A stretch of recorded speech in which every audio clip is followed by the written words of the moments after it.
Bismillahirrahmanirrahim. Assalamualaikum warahmatullahi wabarakatuh. Dan salam pramuka. Kakak sekalian yang saya hormati dimanapun kakak berada, terima kasih telah mengklik video ini. Sebenarnya materi ini sudah saya rekam pada saat kegiatan Pitaran Pelatih Koordinat Cabang Kota Makassar pada tanggal 30 Agustus yang lalu. Namun rekamannya mengalami crash, sehingga pada kesempatan ini saya kembali merekamnya untuk kepentingan di channel ini, dan saya kira ini perlu juga tersebar kemana-mana untuk kakak pelatih atau pembina ketahui.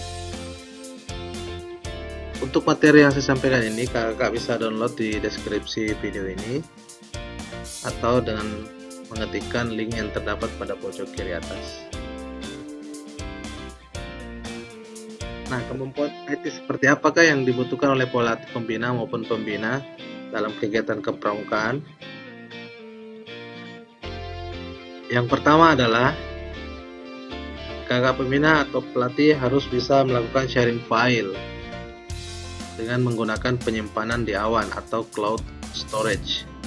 Ya, hal ini perlu kakak ketahui mengingat bahwa sharing file ini sering kita lakukan pada kegiatan-kegiatan pelatihan maupun kursus. Ketika pelatih misalnya dimintai materi oleh peserta, maka dengan menggunakan teknik ini kita akan terhindar dari kerepotan, terhindar dari virus yang mungkin saja akan merusak software yang ada di komputer kita. Kemudian yang kedua, yang kakak pelatih pembina ataupun pembina perlu ketahui untuk kegiatan pelatihan ataupun kursus adalah bagaimana menggunakan presentasi interaktif. Ya, selama ini kalau kita melakukan presentasi hanya sekedar menampilkan teks dan video paling tidak, maka dengan menggunakan presentasi interaktif ini kita bisa meminta umpan balik dari peserta. Kemudian yang ketiga, yang menurut saya kakak pelatih pembina ataupun pembina harus ketahui, yaitu bagaimana cara membuat tes online. Kita akan bahas satu persatu pada video ini. Yang pertama tentang sharing file di cloud storage. Ya, kenapa ini perlu kita lakukan? Ya, karena dengan sharing file ini kita bisa berkolaborasi. Ya, kita bisa mengerjakan satu file secara bersama-sama dari rumah masing-masing dengan teknik ini. Kemudian yang kedua adalah file yang akan kita bagi itu bisa menjangkau lebih banyak. Ya, kalau selama ini kita hanya bisa membagi file kita melalui flash disk, maka kita hanya bisa membagi file kita sebanyak flash disk yang kita isi. Nah, tapi dengan menggunakan sharing file, dengan menggunakan link misalnya ataupun dengan menggunakan QR code, maka file yang kita sharing ini bisa menjangkau lebih banyak orang yang mempunyai link file kita. Nah, kemudian yang ketiga, dengan menyimpan file kita di penyimpanan cloud, maka kita bisa mengakses file tersebut di mana saja. Ketika kita misalnya dalam keadaan atau dalam kegiatan kursus kita terlupa file yang akan kita sampaikan, nah karena file yang kita punya tersimpan di cloud storage, di penyimpanan awan, maka kita bisa mengaksesnya di mana saja, yang penting ada jaringan internet. Yang mana itu cloud storage? Di sini ada 4 penyimpanan awan yang akan saya perlihatkan kepada kakak. Yang pertama itu adalah OneDrive punyaan Microsoft. Kemudian yang kedua adalah Dropbox. Yang ketiga Google Drive. Dan yang keempat adalah Box. Saya sudah punya pengalaman menggunakan nomor 1, 2, dan 3. Nah, untuk kali ini kita akan membahas dulu bagaimana cara menyimpan file di Google Drive.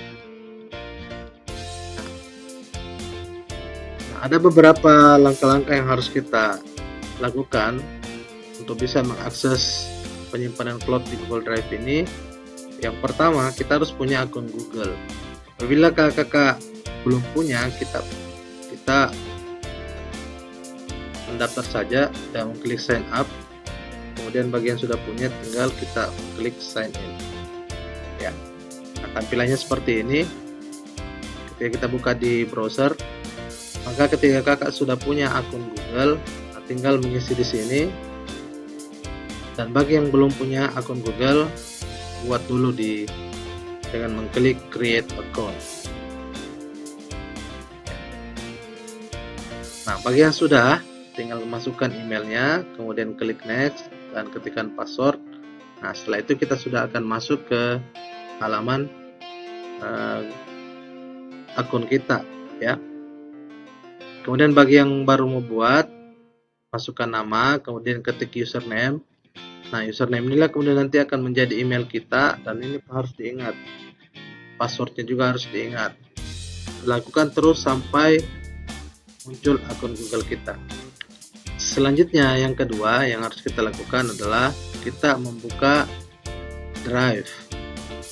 Oke, dengan satu tadi akun Google yang kita punya, sebenarnya banyak sekali fasilitas yang disiapkan oleh Google, mulai dari YouTube, Google Maps, Gmail, ya, surat menyurat secara elektronik, kemudian ada Translate, penyimpanan foto, Google Site, ya, atau Google Meet, dan banyak lagi yang lainnya. Nah, tapi untuk kesempatan ini kita coba fokuskan kepada bagaimana menggunakan Google Drive. Jadi kita tinggal mengklik akun kita, biasanya muncul di situ. Kalau kita belum sempat mengubahnya menjadi foto, maka akan muncul di situ akronim username yang kita, atau akronim nama yang kita masukkan di sana. Nah, sekarang kita tinggal klik Drive. Nah, maka seperti inilah tampilan Drive. Nah, bagi kakak yang belum mempunyai isi di sana, maka di bagian ini tidak akan kelihatan, ya. Nah, selanjutnya kita tinggal mengupload folder atau file yang kita punya di hard disk komputer kita atau di hard disk laptop kita untuk kita simpan di Drive. Nah, caranya adalah dengan mengklik tambah. Nah, kemudian muncullah menu pop-up seperti ini. Ada folder, kemudian upload file, upload folder. Ya, jadi kalau file yang akan kita upload, maka ketiklah upload file. Kalau folder yang kita mau upload dari komputer kita, maka kliklah upload folder. Nah, jadi Drive ini kurang lebih tampilannya akan sama dengan Explorer yang kita punya di komputer. Jadi kita juga bisa melakukan manajemen folder di sana supaya file-file yang kita simpan di Drive ini bisa tertata dengan baik. Ya, sama halnya ketika kita melakukan manajemen folder pada Windows Explorer. Nah, setelah kita mengupload file atau folder di Drive, untuk membagikannya maka kita membutuhkan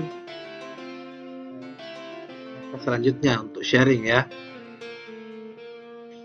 Nah, caranya adalah kita memilih folder atau file yang akan kita sharing, ya, dengan cara diklik sehingga muncul tanda di sebelah kanan atas. Ya, ini ada satu baris di atas, akan muncul gambar rantai, gambar orang bertanda plus, kemudian gambar tong sampah. Untuk membagikan ke orang tertentu, maka kita bisa menggunakan tanda orang. Namun ketika kita membagikannya secara umum, maka kita bisa menggunakan tanda rantai untuk mendapatkan link yang bisa dibagikan. Oke. Nah, misalnya kita mengetikkan tadi, mengklik link yang bisa dibagikan, maka akan muncullah jendela seperti ini. Di sana akan ada link yang sudah dibuat oleh Google, pertanda bahwa ketika kita mengklik link itu, maka kita akan terhubung dengan file yang kita sharing tadi. Nah, tinggal kita setting di sini. Ini linknya kita mau disebarkan secara luas atau terbatas, yaitu terserah kita. Nah, kalau misalnya link ini hanya kita mau bagikan kepada satu atau 2 orang, maka yang kita klik adalah bagikan kepada orang lain. Ya, kita tinggal masukkan emailnya, dan dengan demikian maka di drive orang tersebut juga sudah akan muncul folder atau file yang kita bagi. Namun apabila kita mau membagikannya secara umum dengan menggunakan link, maka kita tinggal mengubah di sini siapa saja yang bisa mengakses, apakah semua yang punya link bisa mengakses, atau kita akan buat terbatas kepada organisasi intern kita misalnya. Ya. Nah, kemudian setelah itu settingan berikutnya adalah apakah sang pemilik link sebentar ini ketika dia klik dapat mengakses saja, atau dia juga bisa mengedit file yang kita bagikan. Ya, jadi kalau kita mau setting dia sebagai melihat saja, maka yang kita klik atau kita pilih adalah pengakses hanya melihat saja. Namun ketika kita mengharapkan dia bisa mengedit kita punya, maka kita klik dia sebagai editor. Oke. Selanjutnya ada cara yang lebih mudah untuk membuat link yang lebih pendek. Ya, salah satunya adalah kita bisa membuat dengan menggunakan bit.ly.com. Ya, buka bit.ly.com di browser kita, kemudian kita lakukan pendaftaran dengan mengklik sign up, atau bagi yang sudah terdaftar tinggal kita mengklik sign in. Setelah itu, setelah selesai proses pendaftaran atau loginnya, maka kita akan dihadapkan pada halaman create seperti ini. Setelah halaman ini yang muncul, maka kita tinggal klik create untuk membuat link yang akan diperpendek. Tinggal kita klik, kemudian akan muncul selanjutnya seperti ini. Maka kita tinggal paste URL atau link yang panjang tadi di sini. Setelah itu tinggal kita create, klik create, maka akan muncul tampilan seperti ini. Nah, inilah link yang sudah diperpendek oleh bit.ly.com. Nah, kelebihan dari ini kita bisa mengcustom. Nah, jadi yang tertulis di monitor misalnya 34 IVP4L ini kita bisa ganti dengan kata-kata yang lain. Ya, yang jelasnya itu tidak boleh spasi ya. Kita bisa ganti dengan kata yang lain yang kita inginkan. Kemudian setelah kita ganti, kita tinggal save. Nah, maka kalau diterima, maka akan muncullah link baru yang akan share itu di sini. Oke. Nah, setelah muncul linknya, kita tinggal copy untuk kita share di WhatsApp atau di SMS atau di fasilitas yang lain, pengiriman pesan yang lain, ya, tinggal copy saja. Oke, kemudian selain membuat URL shortener atau perpendek URL, maka kita juga bisa membuat link dengan menggunakan QR code. Ya.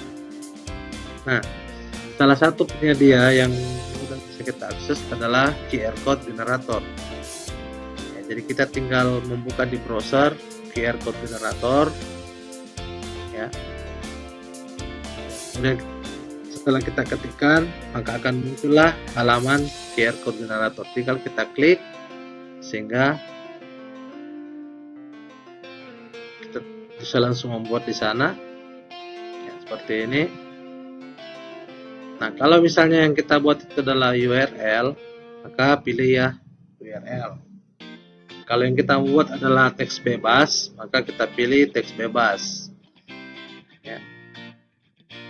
Oke, nah sekarang yang kita pilih misalnya adalah URL, maka tinggal kita klik URL. Setelah itu kita paste URL yang akan kita buat QR code-nya di sini. Nah, setelah di paste, maka secara otomatis static QR code ini berubah. Nah, itulah QR code yang akan kita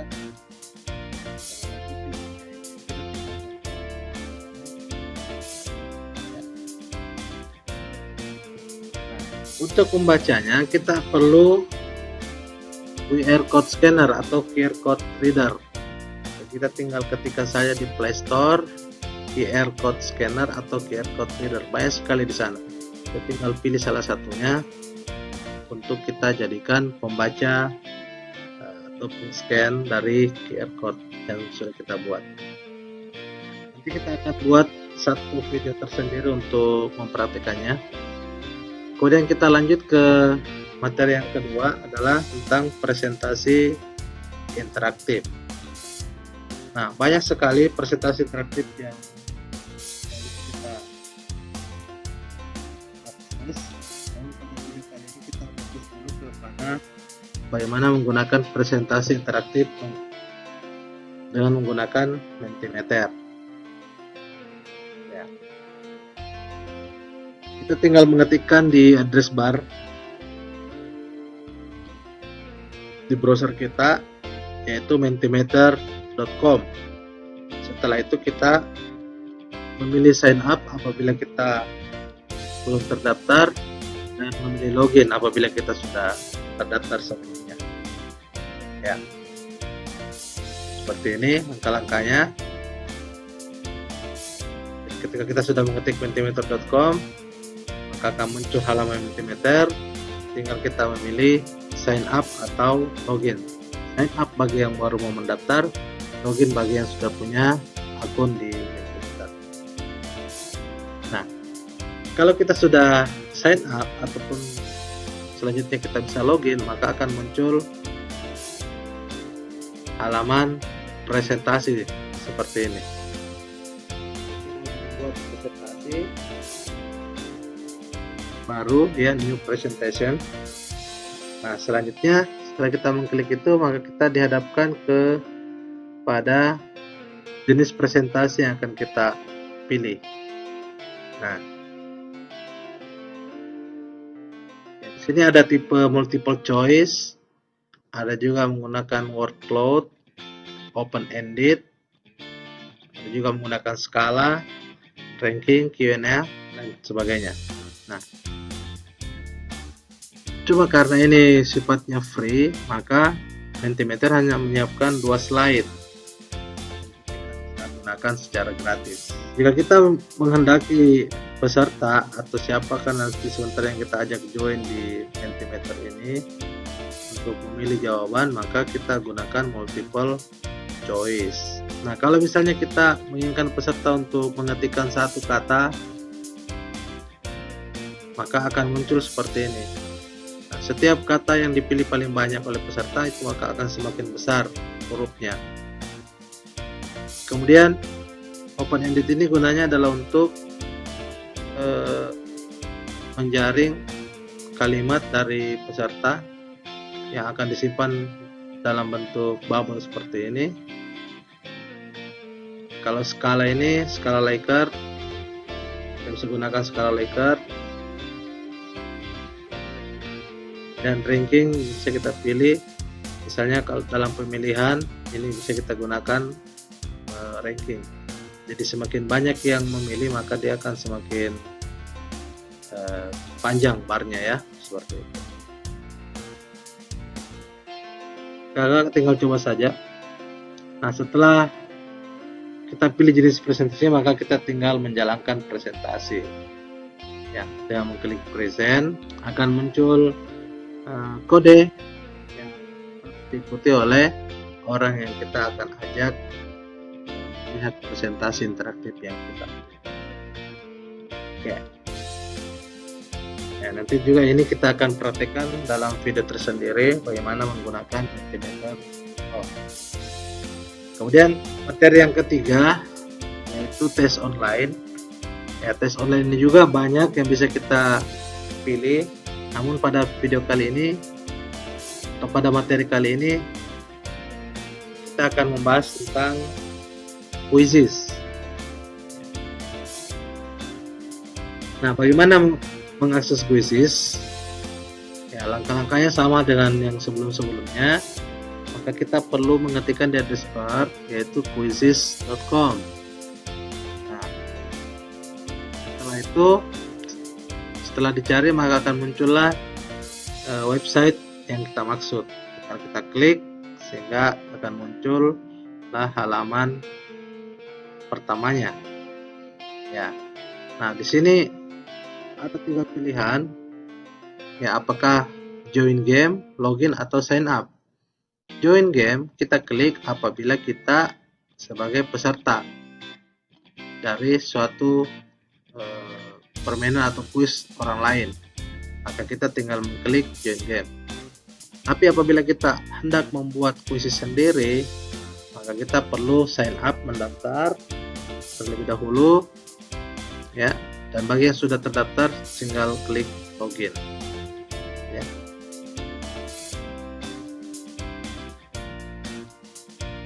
Oke, nah setelah kita masuk di sana maka akan muncullah halaman seperti ini. Nah, inilah halamannya. Lalu kita klik create kalau kita mau membuat kuis yang baru, dan itu akan tersimpan di my library. Nah, biasanya quizzes akan merekomendasikan kepada kita kuis yang sudah ada di dalam library-nya sesuai dengan kecenderungan yang kita pilih tadi. Nah, kalau kita misalnya memilih matematika, maka quizzes akan merekomendasikan kuis-kuis yang sudah dibuat orang lain di halaman kita seperti ini. Dan ini kita bisa gunakan juga untuk sebagai kuis kita. Nah, setelah kita create, maka kita tinggal memilih mode kuisnya, kita mau lakukan secara langsung atau tidak. Ya. Jadi kuis yang sudah kita buat tadi tinggal kita mau mainkan apakah dilakukan secara live atau dengan menggunakan style homework untuk digunakan di rumah. Ya, tentu waktunya ini berbeda-beda. Kalau yang start live quiz ini waktunya bersamaan, ya. Nah, kalau kita mengklik start live quiz maka akan muncul kode yang harus dimasukkan oleh peserta. Ya, untuk memainkan quiz ini maka peserta harus mengetikkan joinmyquiz.com. Nah, setelah itu dia tinggal masukkan kode dari yang tertera di sini. Nah, ketika peserta join kepada kita, maka akan di sini bertambah angka-angkanya, ya, tambah angkanya sesuai dengan banyaknya peserta yang mengikuti kuis kita secara langsung. Nah, barulah kita start untuk memulai kuis tersebut. Oke. Jadi saya kira demikian kakak sekalian, ada 3 materi penting yang kiranya sebagai seorang pelatih pembina maupun pembina perlu ketahui untuk digunakan dalam kegiatan pelatihan ataupun ke dalam kegiatan kursus.